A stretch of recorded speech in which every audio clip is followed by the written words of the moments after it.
Welcome everyone to the ELC Community Connections. We are really fortunate tonight to have Dr. Jenny Edwards with us. My name is Kathy Tyner. I am the program director, and I am taking the place of Hillary Molina. She's on medical leave.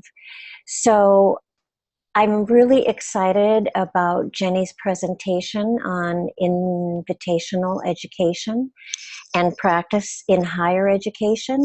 She has on the screen for you the cover of her new book, and I'm holding it up here because I just actually finished reading the chapter that Jenny wrote. And I have been, in many ways, Jenny and I have been friends and colleagues for many years, and Jenny in many ways has also been a mentor for me.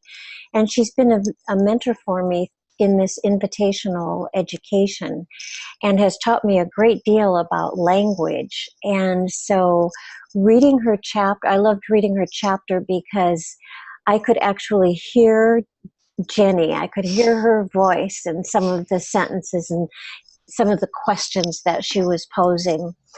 And I picked up some new ideas, and I think I will now be even better at being invitational with my students and the people that I work with. So it's my pleasure to invite Jenny Edwards. This is, as you know, a typical webinar.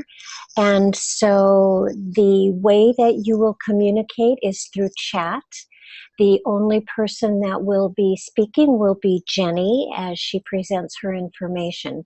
So any questions that you have or anything that you would like to add, please feel free to contribute it into the chat. And with that, Jenny, welcome. Thank you for joining us tonight.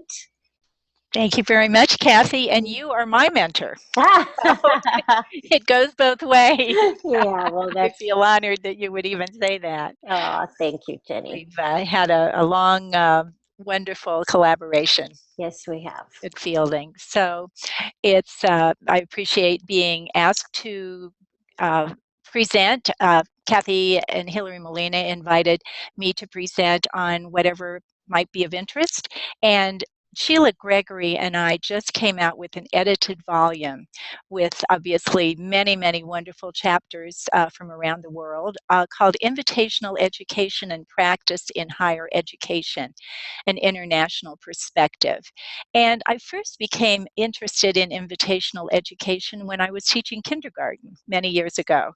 And my principal invited me to explore a book by William Watson Perky called Inviting School Success. And I devoured the book, and I immediately started incorporating it into everything I did in the classroom. And then at that point, my parents started going, Jenny, what are you doing? My child is so motivated. There's something you're doing that's different, and I can't figure it out. And I had all along sought to be inviting, and now I was really being intentionally inviting with my students and with my parents.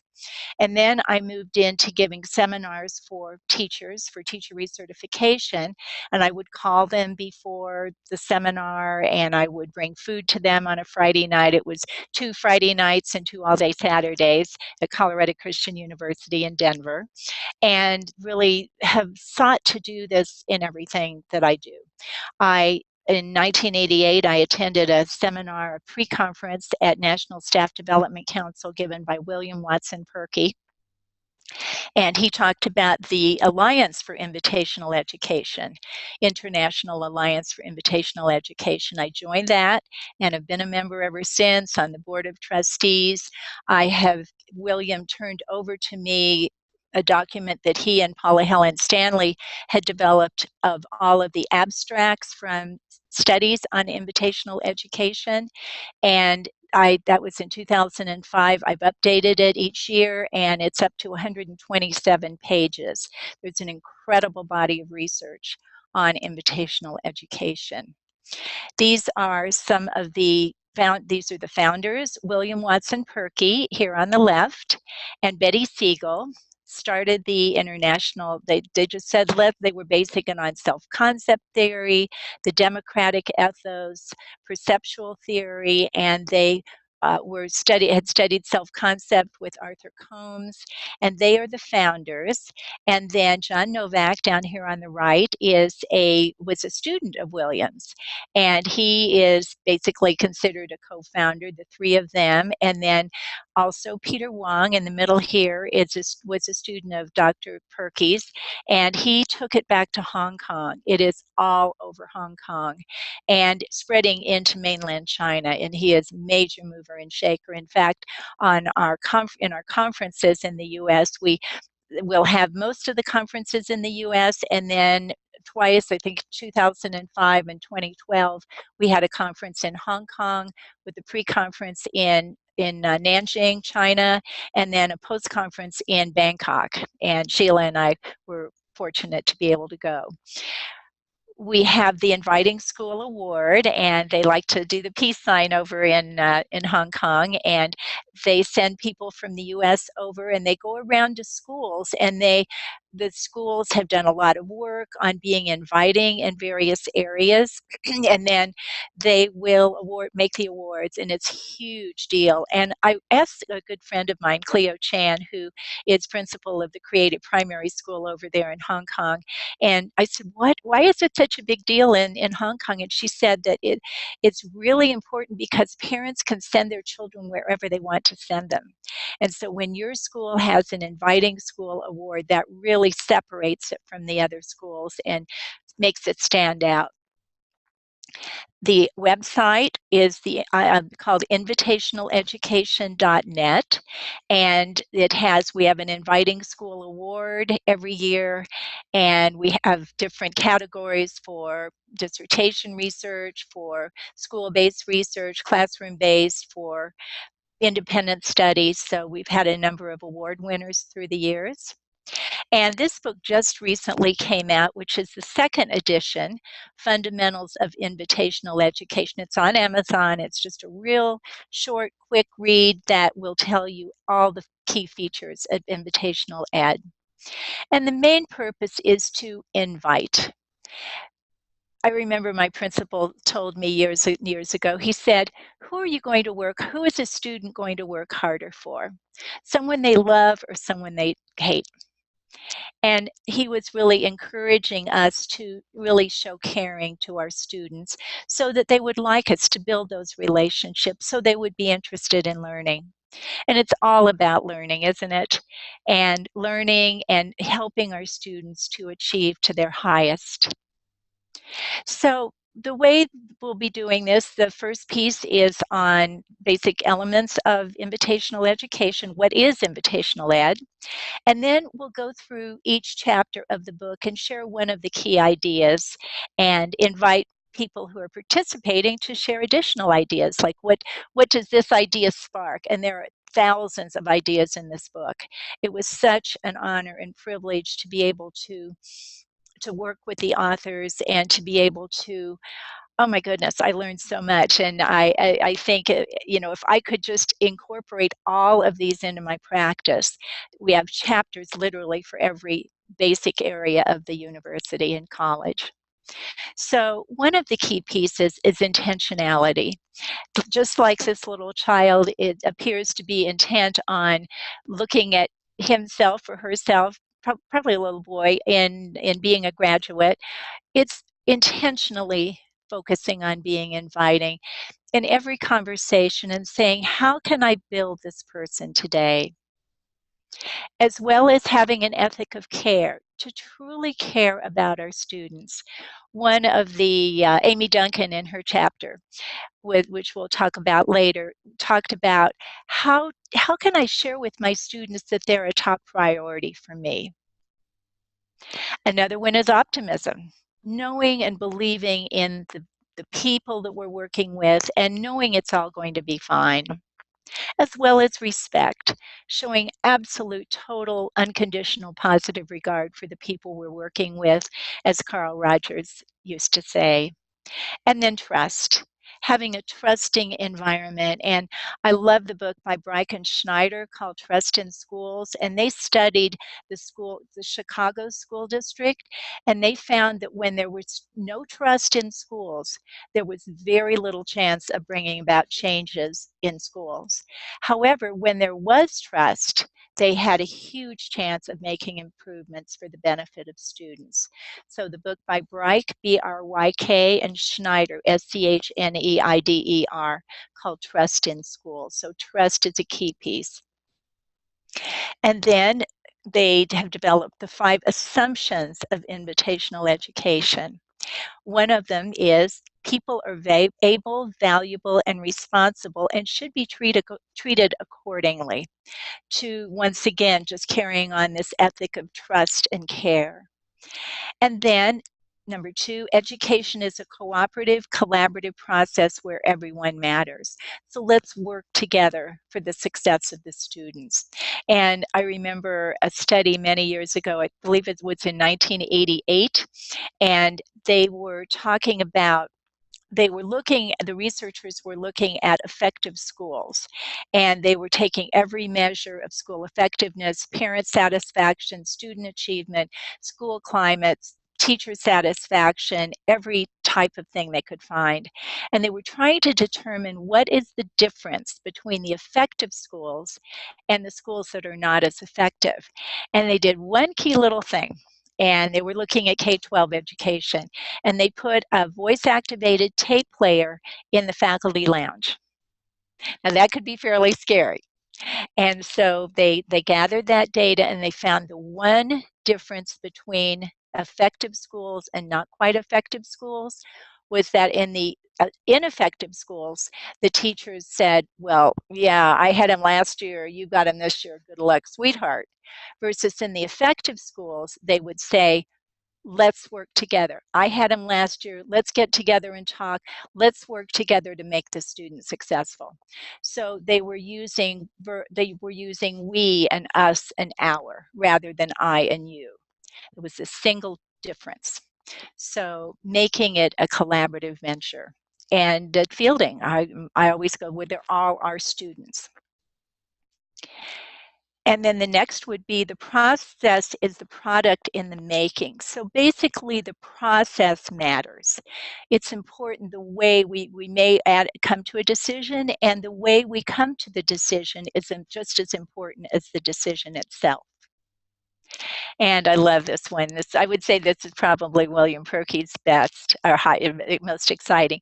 Human potential, and now my thing is in front of it. Human potential is based on the people, places, policies, programs, and processes that are specifically designed to encourage human potential, and by people who are intentionally inviting with themselves and others, personally and professionally.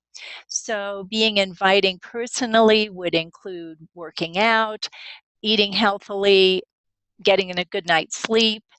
Being inviting for myself personally and professionally would be learning, attending conferences, presenting, and then being intentionally inviting with others personally. Hey, how are you doing? Remembering conversations, asking about family, and also sharing information and learn new learnings. So these are called the 5 powerful P's, and they use the starfish as the metaphor. And when you go to the conferences, you'll see everybody wearing a starfish on their lapel. So the first powerful P is people. So how might I, as a person, be intentionally inviting to those whom I meet today? And then places, to have an inviting atmosphere and invite clean classroom for students to come to if we are working at we're working in person, as well as policies. Inviting schools examine their policies, their ideas throughout the book on looking at university policies. Are they designed to help students? What is behind the policies? And how are they communicated? As well as programs. How inviting are our programs? Do we stand at the door and welcome people into our classes or into the programs that we present for them? as well as processes. What are the processes? Let's say if a student is having difficulty academically, how can we support the student? So what might be some of the ways in which you are inviting with those around you? You have been using all of these methods and even more in your personal and professional life for many years.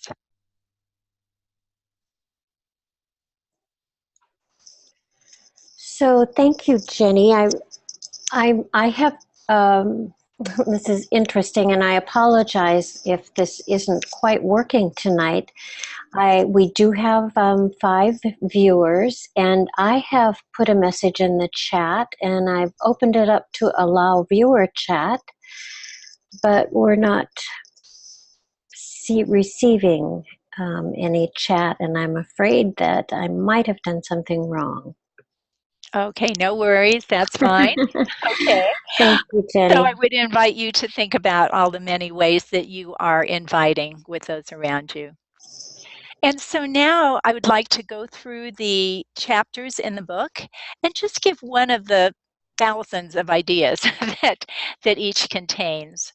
And the first chapter is called Inviting Online Learning Environments in Higher Education. And they have, you name it, for online, they've got it in that chapter.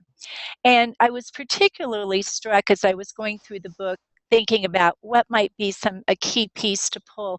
They had numerous studies about the more students experience a sense of community in the online environment, the more they learn. Like, whoa. So how might I be able to, as the instructor, create a community? Be inviting myself with them and invite them to create a community. And I remember when I first entered fielding, an interesting thing happened.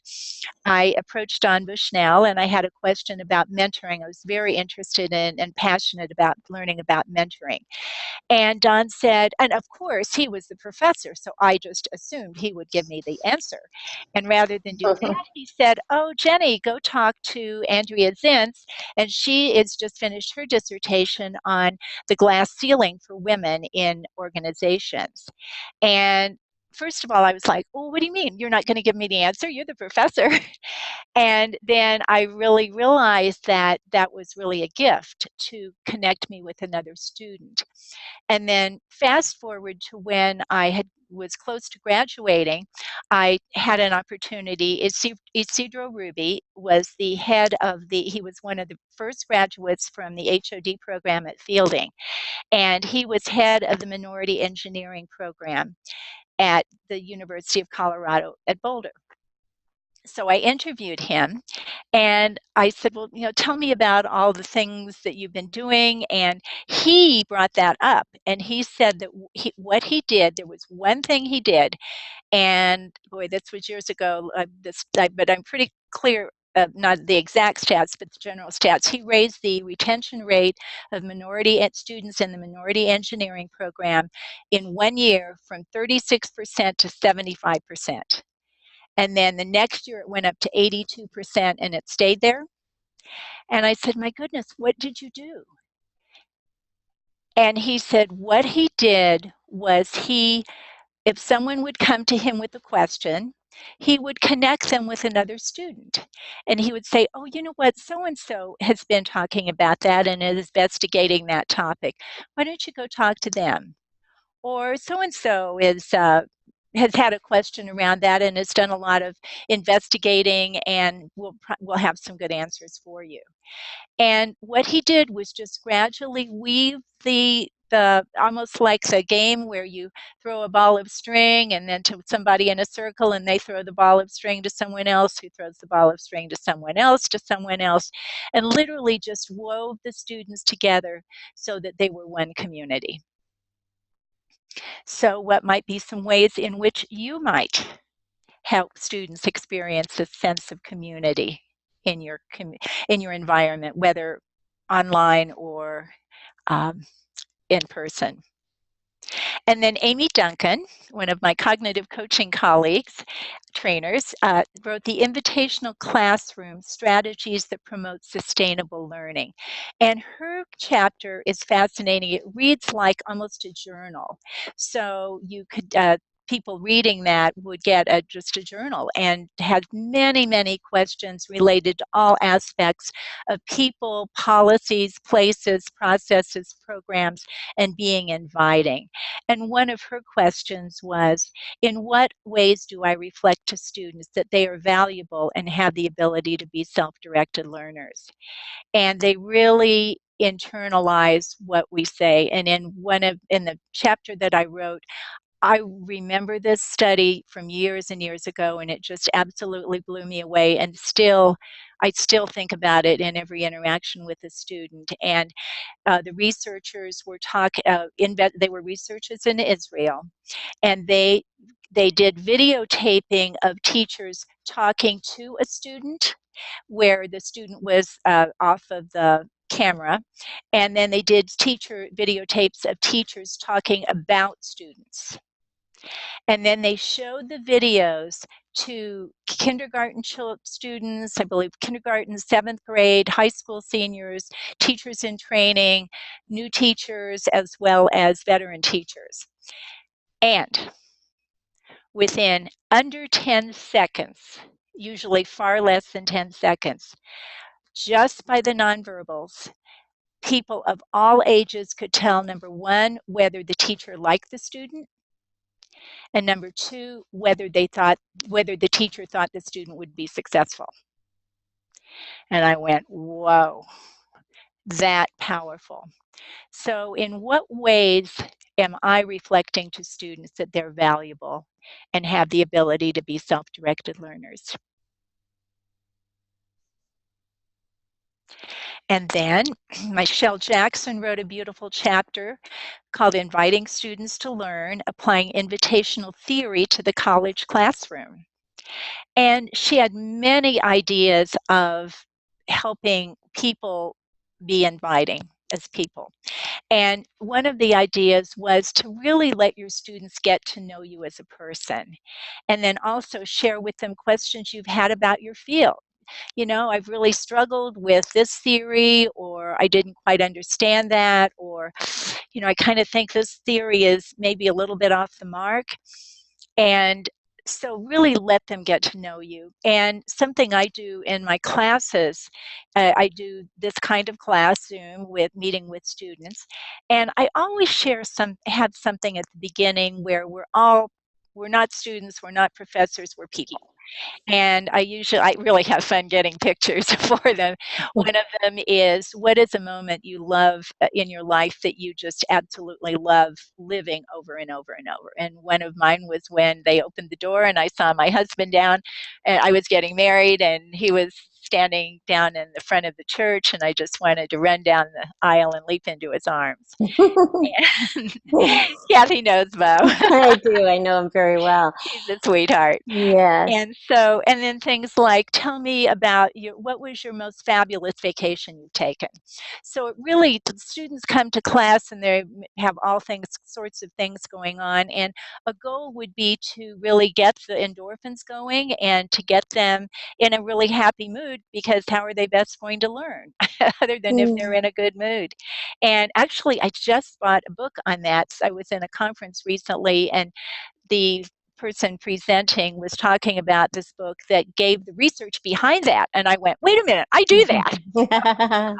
If anybody wants to know, I'll get the book and share it with them. I don't have it offhand. Yeah, that would be great, Jenny. So we've got chat working, and Laura has made a comment, and she's in reference to this from Michelle. She said, that was an important question for me when I began teaching at the university level. I had to slow down in my teaching and begin to build relationships with my students. Yeah. Yeah, very important. Amen. Amen. Thank you, Laura. And Laura is one of the authors of one of the chapters in the book. We'll get to her in a minute. And then this is my chapter, Using Invitational Language with Students in Higher Ed. And in this chapter, I thought, okay, what metaphor can I use? And I wanted to pick this picture of a person with butterflies, because the butterflies are our words. And our words just go out, and we want them to be beautiful, and we want them to light on our students' shoulders and really communicate to our students just how capable they are, and communicate our belief in our students. And I believe so strongly in this that I wrote a book called Inviting Students to Learn, 100 Tips for Talking Effectively with Your Students. And it's put out by the Association for Supervision and Curriculum Development. And I wrote it for the invitational audience. It contains 100 tips, obviously, from the title. And I said, I don't care what the title is as long as it has the word inviting or invitational in it. And the color, I don't care what you do with the color as long as it's yellow. So Kathy knows my color is yellow. And I have a yellow car. And so really just looking at how can I build my students in every conversation. And I was really blown away. I do a lot of work with cognitive coaching. And there are 14 ways of paraphrasing, 3 basic ways, and then 14 ways of paraphrasing back your feeling, you're upset, not what I hear you saying, but you, you. And I was really amazed. She said in a conversation, just in a on the phone, not during class, she said, you know, you have an ability to help me to realize what I'm thinking before I even know what I'm thinking.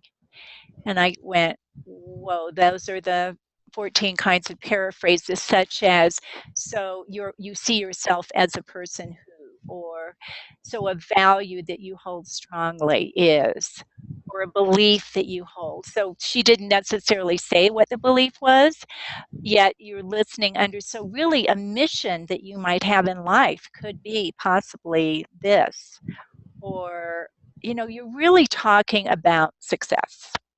So just to seek to paraphrase, and always paraphrase before asking a question. And this one idea had to share a couple of ideas from this chapter. But really, Bob Garmston, who developed cognitive coaching and adaptive schools, taught me this. It's help students to feel smart by introducing what you'll be teaching before you're actually teaching it. So if we went to a class on brain surgery today, I would certainly not have a clue what they're talking about. However, if we started getting some ideas, and the professor just threw in some thoughts and ideas, and maybe some graphics or whatever a week ago, 2 weeks ago, then once I arrive to it, then I will be ready. And another piece too that was really important that I seek to practice is to tell students, we're not born knowing APA. We're not born knowing how to write in a scholarly manner or how to read critically.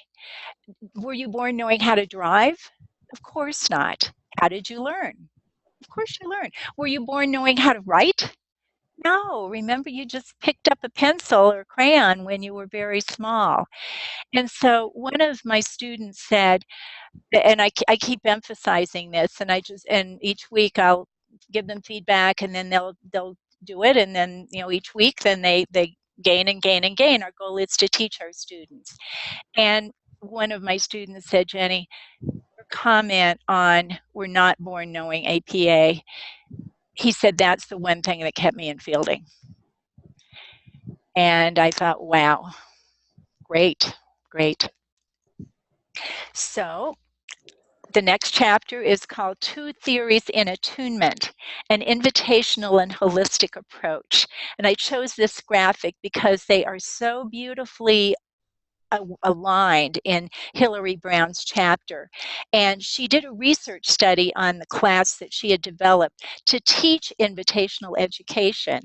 And she used inviting practices as she was teaching invitational education. And what she did was invite students to choose readings and modes of communicating their learning that fit their styles. And she starts off the chapter saying that, citing a Facebook post that one of her former students had written on Facebook, basically saying that this class changed her life. And the way she taught it, the students sat in a circle, and she passed the talking stick, and she did a chime to indicate that the class was starting. She had a candle in the middle, and every person's voice was valued, and people could really share in that atmosphere their deepest thoughts. And they were, I think they were, I believe it was undergraduate course, and I highly, highly recommend her chapter.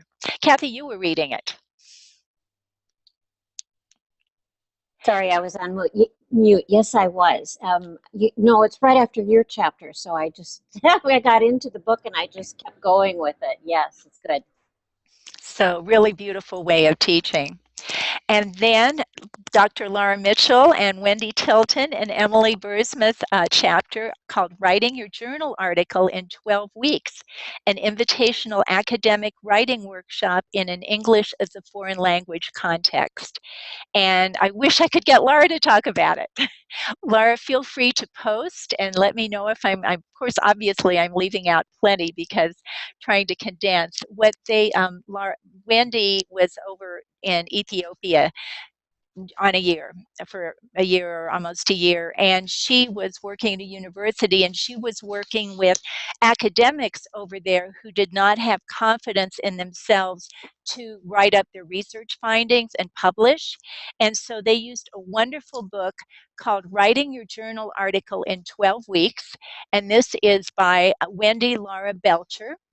And they did a research study on and had invited them to share their ideas with each other, and they were a collaborative writing community, and the research was on this class that they offered, that Wendy had offered. And so a suggestion might be to use Belcher's book, Writing Your Journal Article in 12 Weeks, and invite students to share with each other and to become a collaborative group. And actually, Jean-Pierre Isbouts, who's an HOD faculty at Fielding, he allowed me to sit in on his class on writing for publication, and he used this book. And so, Laura, what else do you have to add?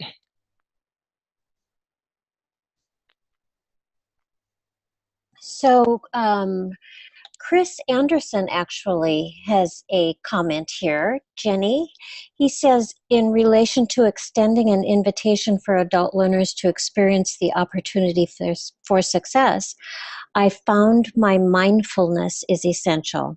I must willingly seek to be effective with people and efficient with time rather than vice versa. That's by Covey. It also is crucial to let my educational community know that I seek to establish communication based on a foundation of peace, joy, and love, as opposed to frustration, anxiety, and tension. FAT City. Wow. By Lavoie. Thank you, Chris. Yes. And then Laura said, I did the analysis of Wendy and Emily's study. I really loved working with the data because I could see how the invitational workshop created confidence with the participants. Thank you, Laura. Thank you. Beautiful chapter. And then John Ivers wrote Invitational Education, Deep Culture, and Dealing with Diversity. Had many, many ideas and impassioned plea for us at the university level to become familiar with Hofstede's cultural dimensions, to understand that not everyone sees the world the way we see the world, and to look at what their perception of power, whether they come from an individualistic or collectivistic society, uncertainty avoidance, where they are, their tolerance for uncertainty. Oh, doggone, what was the name of the book? I heard some speakers who were talking about the way you would write in higher education would be different. So let's say someone comes from a Caucasian background, so the university sends out a letter to students, and she was from Stanford University. Her name will come to me. And she was saying that I'm sure you're proud of your son, and you are excited, and you will be successful, and you will make a lot of money as a result of your university or whatever, but it was always self-focused. And then I believe Stanford, she was saying, also formed letters for students from more of a collectivist society. For example, Latinos, you will do your family proud, and you will take all of your learnings back to your family, and you will be an inspiration for many generations to come. So they even wrote letters that were specific to different cultural groups. So he has many, many ideas for building rapport and helping people feel successful and be successful from different cultural groups. And then using invitational theory and the recruitment and retention of students, transitions in colleges and universities, and many, many ideas for recruiters, for retaining students. What are we doing to be more inviting to prospective students? So what is the experience of a student who comes to from the time they contact our university, when they come into the study, when they come into the university, and so on. So Laura, thank you. At first, the participants thought they were going to learn how to write. It turned out they already knew how to write. Of course, thank you. So how are we inviting prospective students? And then creating environment for student learning, a case study of student teachers in the Hong Kong Institute of Education. And they created, Patty, and actually she presented this at American Educational Research Association. And she had created a program for her student teachers, for teachers in training, to understand themselves. And it was a whole course on reflecting, on looking at the background, on setting goals for the future, and just a beautiful study on their interviews and what they were saying about the course, and really showing people how to construct a course on that. And then creating, what might be some additional ideas in these areas? What are some of the additional things you're thinking that your university does or that you do?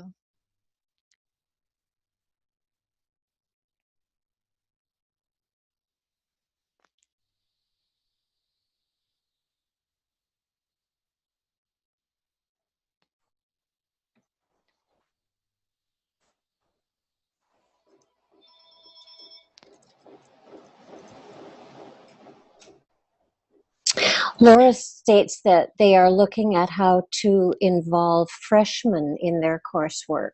Ah, yeah. Thank you.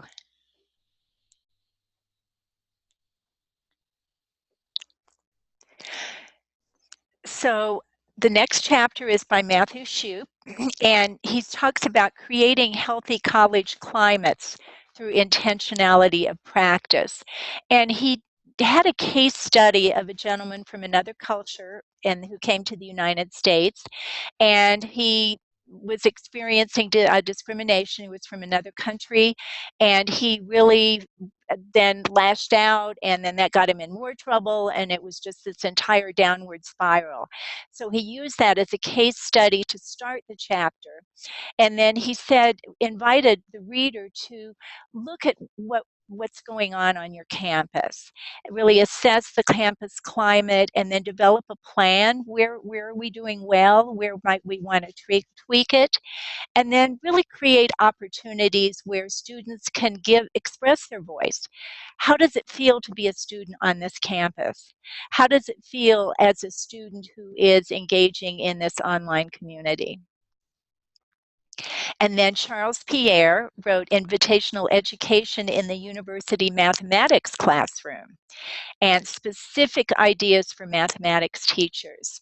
And one of his many ideas was to invite students to read books by mathematicians in order to understand their thought processes.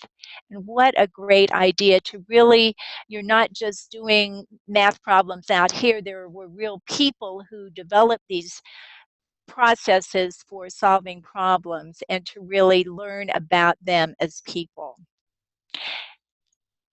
And then there is an invitational approach to a service learning program in a university, a critical reflection from Hong Kong, some of our colleagues in Hong Kong.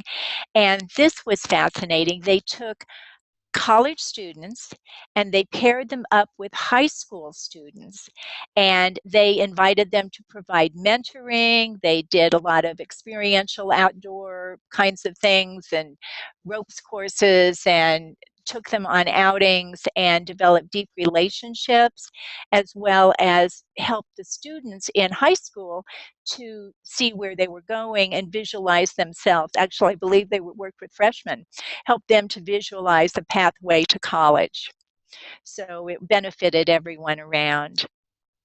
And then some other colleagues wrote a chapter on creating invitational alumni relations.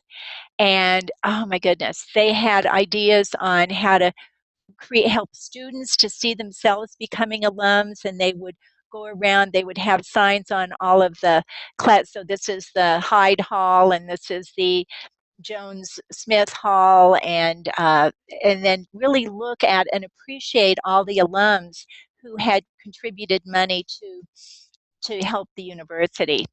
And one of the ideas was to invite alumni back to the university. They called it friend raising, not fundraising. And they would have many activities, such as a week of learning on campus. And another thing they would do would be to have they were in Ohio and had the Sandusky, the big park up there in Sandusky, Ohio. They would get a special discount for alums. And on a weekend, perhaps when the park wasn't very crowded, then the alums would come and have maybe free entrance or very huge discounted rate. And actually, a good friend of mine, her son is in charge of fundraising and outreach and alumni relations for Fort Lewis College. And she and I went skiing and recently, and she said that, yeah, he was up there and he was doing a special weekend for all of the Fort Lewis alums, and they had, keg of beer and everything up at A Basin. So come get a huge discount on your ski ticket and have a good time with all the other alums, connect with friends. So lots of ideas for alums. And then Jim O'Connor wrote a really interesting article called a chapter called One Educator's Invitational Journey in Higher Education and Beyond. And he looked back at his entire career and saw how he had always been using invitational ideas. And he just didn't have a name for it. And then he finally heard about invitational ed. He had been into the work of Carl Rogers and many other theorists who really pointed in this direction. And he said that he felt like he had arrived when he went to the invitational ed conference, and someone said he was walking down the hotel, hall in the hallway in the hotel, and someone said, "Hey, come on down here to room whatever. Perky's got food in his room. Come on down." And he said he knew he had arrived. So an idea might be to explore the ways in which you have been unintentionally inviting throughout your life. And then Gwen Mitchell was talking about the importance of intentionally inviting pedagogy in professional development. And she had a passion for helping teachers to learn how to interact well and effectively with the new millennial learners, and how to keep them engaged, how to use active learning strategies, how to use technology to keep them engaged. And so many ideas of how to connect with the younger learners and how to build rapport with them. And then invitational advising, applying invitational education to academic advising. And I heard them present at the Invitational Ed conference 2 years ago, couple of years ago. And I said we were about ready to put everything together and finalize of what the chapters would be. I said, Sheila, we've got to get them to write a chapter. And they wrote a beautiful chapter on specifically for advisors. How can advisors be inviting with students? And were starting at the time to do a research study, and part of that research study, the beginnings of it, are in their chapter. And they said to two of their many ideas, host an advising meet and greet and create an advising syllabus. So here's what you can expect from me. Here's what we would like for you to do. And they have pictures, photographs, and this would be obviously in a face-to-face university, photos of all of their advisees up on their wall so that everyone can see. And then another chapter is Invitational Leadership from the Middle, Academic Dean's Roles in Higher Ed. And the authors talked about just how important and key a dean is, and how important it is for them to be inviting. And they were saying that they influence the school climate so powerfully because part of their job is advocating for faculty, part of they're communicating with higher level administrators, they're interacting with students, they're interacting with faculty and showing support for them in all of their endeavors. So lots of ideas for academic deans. And then I had to have a picture of our precious Betty Siegel, who I don't think she's changed in all the years I've known her. She wrote the chapter, Invitational Leadership, Some Thoughts and Reflections. And this is Betty, one of the founders of Invitational Ed. She has a different color of glasses for every outfit. So if she has a green outfit, she has green glasses. If she has a red outfit, she has red glasses.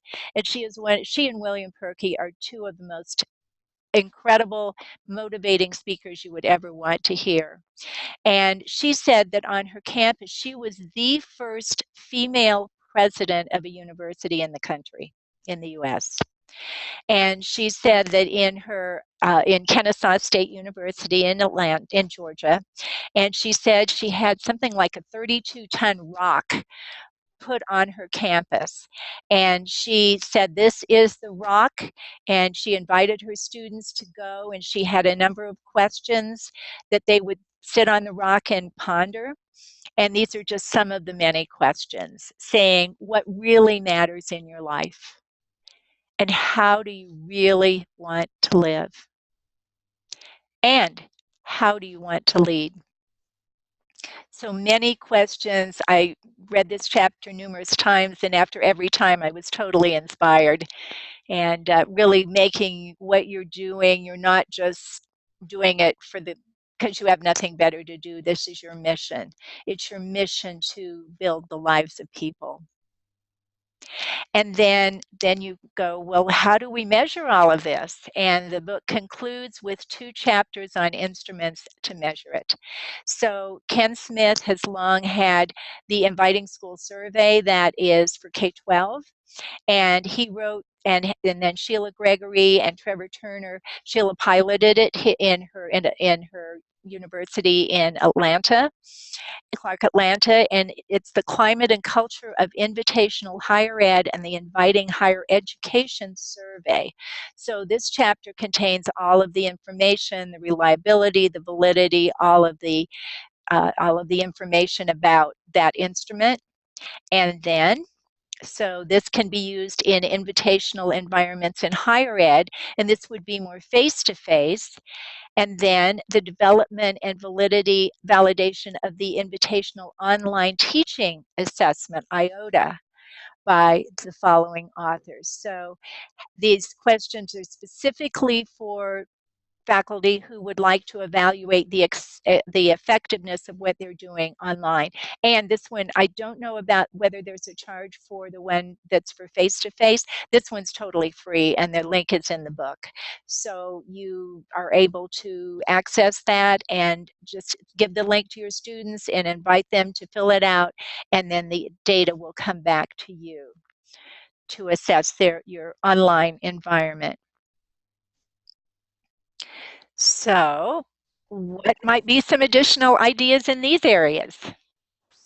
Well, Jenny, Chris has added a statement about professional development, which is really valuable. Thank you, Chris. He says professional development for faculty and staff that increases the ability to provide evidence-based, culturally responsive instructional practices, really implements the tenets of the 5 Ps.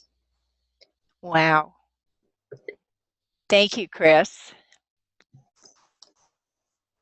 Evidence-based, yes. And then Victor at Suffolk County. Yeah.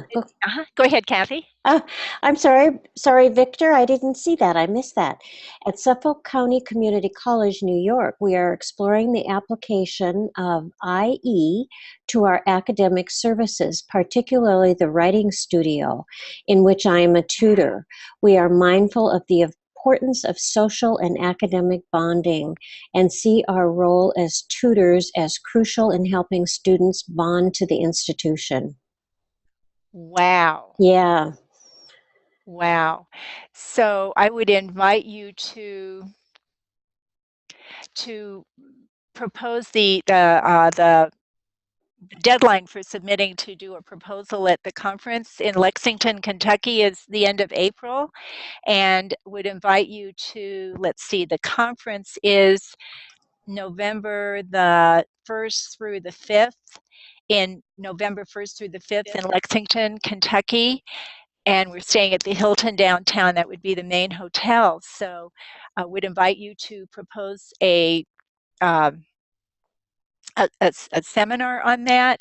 And if you do research on that, you would be invited specifically to apply for the Outstanding Research Award.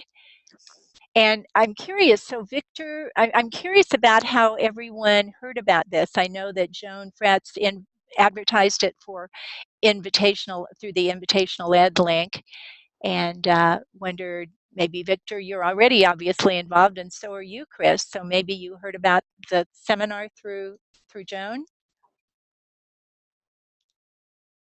This is really frustrating not getting to talk to you. I know. Okay, so Chris, you got it through Joan too. Great. Wonderful. Thank you.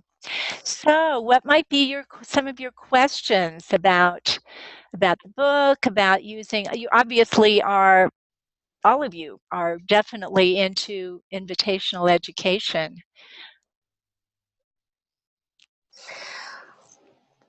Jenny, this is Kathy. I would really like to share the book with people I know. I think, our advising department could really benefit, and all the different groups that are in higher ed that are represented in the book. It's really valuable. Thank you. Yeah, I sent you a copy, and I sent Katrina a copy. Oh, good. Oh, I'm glad you sent Katrina a copy. You were the two who have copies, so feel free to share. I will pass it on. Absolutely. Thank you. Thank you, Jenny. Let's see. Okay. Yeah. Laura said that she's creating writing environments. I'm thinking about how to create a study with invitational learning and a writing class. Oh, wow. That sounds interesting. And you'll do research on it and submit it, and for the Outstanding Research Award, right, Laura? Yes.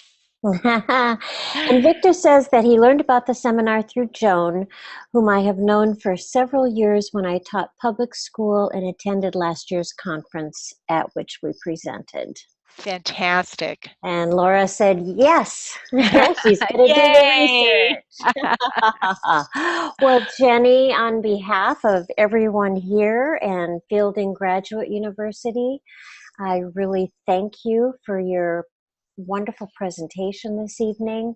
We're so proud of the work that you're doing, and we all learn from you and are very, very appreciative. So thank you very much. Thank you. We all learned from each other. And just by way of wrapping up, our goal is to invite people in everything we do and work together as we're working together as a community of scholars in enriching the lives of our students, as well as enriching our own lives and enriching the lives of future generations, because we never know where our influence will go.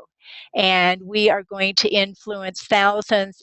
Every day we're influencing thousands of people in every interaction, thousands of people we will never meet, and influencing the future. So thank you for coming, and hope you have an inviting week. Thank you, Jenny. A couple thank yous for you. Thank you. Oh, and feel free to contact me, jedwards@fielding.edu, if you have any further questions and would like to dialogue further. Thank you, Kathy, for allowing me to present. Thank you, Jenny. And good night, everyone. Thank you all, Victor and Chris and Laura, for attending. Bye-bye. Bye-bye.